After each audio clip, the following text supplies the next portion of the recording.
এরকম ঝরঝরে চাউমিন খেতে কে না ভালোবাসে বলো। এইভাবে বাড়িতে যদি চাউমিন বানিয়ে নাও তাহলে কিন্তু দোকানের থেকে 1000 গুণ খেতে ভালো হবে।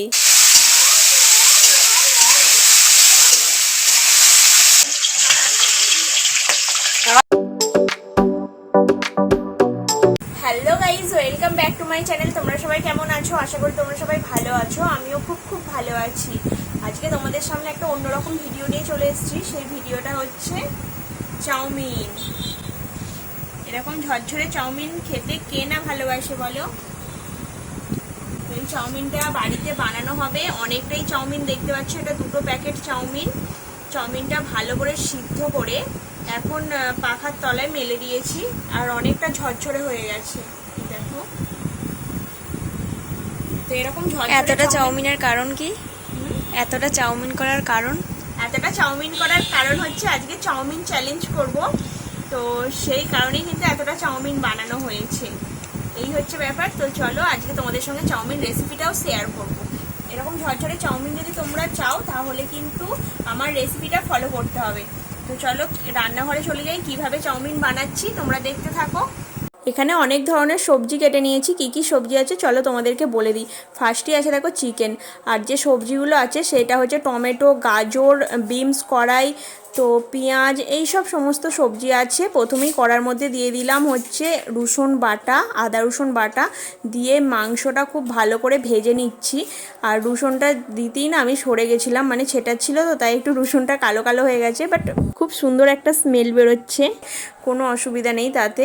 আর এখানে কুচিয়ে সোয়াবিন কুচো কুচো করে রেখেছিলাম, ভালো করে গরম জল দিয়ে ভিজিয়ে রেখেছিলাম। সোয়াবিনটা খুব ভালো নরম হয়ে গেছে। আর সাথে কিন্তু ছোলাও আছে। চাউমিনে কিন্তু আমি ছোলা দিয়ে খেতে খুব ভালোবাসি। তো মাংসটা ভালো করে ভাজা ভাজা হয়ে যেতে এখন দিয়ে দিচ্ছি সোয়াবিনটা দিয়ে খুব ভালো করে নাড়াচাড়া করে নেবো, কারণ সোয়াবিনটা ভালো করে ভাজা ভাজা করলে তবেই কিন্তু মানে চাউমিনের সঙ্গে সোয়াবিনটা খেতে ভালো লাগবে, না হলে ভালো লাগবে না। তো দেখো যেমন কথা সেরকমই কাজ, খুব ভালো করে ভাজা ভাজা করে তারপরে দিয়ে দিচ্ছি পেঁয়াজটা অনেকে চাউমিনে কাঁচা দিয়েও খায়, বাট আমি পেঁয়াজটা এর সঙ্গে একটু ভেজে দিলে আমার মনে হয় ভালো হয়, তাই আমি দিয়ে দিলাম। আর বাকি সবজিগুলোও দিয়ে দিলাম, গাজর, বিনস, টমেটো এগুলো দিয়ে দিলাম। কাঁচা লঙ্কাটা পরে দেবো, এক্ষুনি দেবো না। এখন দিয়ে দিচ্ছি ছোলাটাও অনেকে কাঁচা দেয়, আমি কিন্তু ছোলাটা একেবারে কাঁচা দিই না, এর সঙ্গে একটুখানি নেড়ে নিলে ভালো লাগে। তো যাই হোক আমি এখানে অনেক কিছু দিয়ে দিয়েছি, দেখতেই পাচ্ছ তোমরা। এবার এগুলো দিয়ে ভালো করে নাড়াচাড়া করে নিচ্ছি। খুব ভালো করে এটা মানে খুব ভালো করে ভাজবো না, মোটামুটি একটা আধ ভাজা করব। পুরোপুরি ভাজলে তো ওই জিনিসগুলোর আর টেস্ট থাকবে না, তাই না? তো খুব ভালো করে ভাজার দরকার নেই চাউমিনের জন্য। তো মোটামুটি আমার ভাজা হয়ে গেছে, এবার আমি নামিয়ে নেব এটা। আর হ্যাঁ, যেটা আমি তোমাদেরকে দেখাতে ভুলে গেছিলাম, আমি লবণ দিতেই ভুলে গিয়েছিলাম, তো হঠাৎ মনে পড়লো আমি তো লবণই দিইনি। তো যাই হোক আমি পরিমাণ মতন লবণ দিয়ে আবার নাড়াচাড়া করে নিচ্ছি। এবার আমি নামিয়ে নেব, কারণ এটা মোটামুটি ভাজা হয়ে গেছে। তো দেখো নামিয়েও নিলাম। নামিয়ে নিয়ে কিন্তু এবার কড়াটা ভালো করে পরিষ্কার করে নিয়ে তারপরে এবার ডিমটা ভেজে নেব। তো দেখো ডিম দিয়ে দিয়েছি, একটা ডিম কিন্তু দেবো না, চাউমিনটা যেহেতু অনেকটাই, 2টো ডিম দেবো। চিকেনও দিয়েছি প্লাস ডিমও দেবো, কারণ আমি ডিম দিয়ে চাউমিন খেতে খুবই ভালোবাসি, তাই আর কি 2টো ডিম খুব ভালো করে ভুজিয়া করে নিলাম।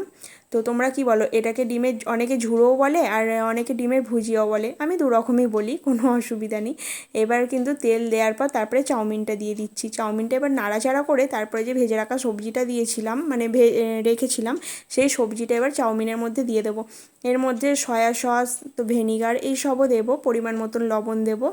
তো দেখো এখন চাউমিনটা দিয়ে দিচ্ছি। চাউমিনটা কিন্তু পুরোপুরি একবারে করব না, 2বারে করব চাউমিনটা, অর্ধেকটার একটু কম দিয়েছি। তো এটাকে একটু নাড়াচাড়া করে নিচ্ছি, ভালো করে নাড়াচাড়া করে যাতে লবণটা ভিতরে চাউমিনের মধ্যে ঢোকে, খুব ভালোভাবে মেশে।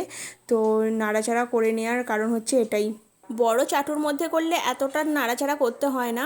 আর আমার ক্যামেরাটা একটু প্রবলেম হয়ে গিয়েছিলো, তাই আমি কিন্তু ভিডিওটা আর করতে পারিনি। তো আমার চাউমিনটা পুরোপুরি রেডি হয়ে গেছে, রেডি হয়ে যাওয়ার পরই কিন্তু আমি ভিডিওটা অন করতে পেরেছি। আমি কিন্তু বাড়িতে চাউমিন এইভাবেই বানাই। তোমাদের যদি আমার এই চাউমিন বানানোটা ভালো লেগে থাকে একটা লাইক করে আমার পাশে থেকো বন্ধুরা।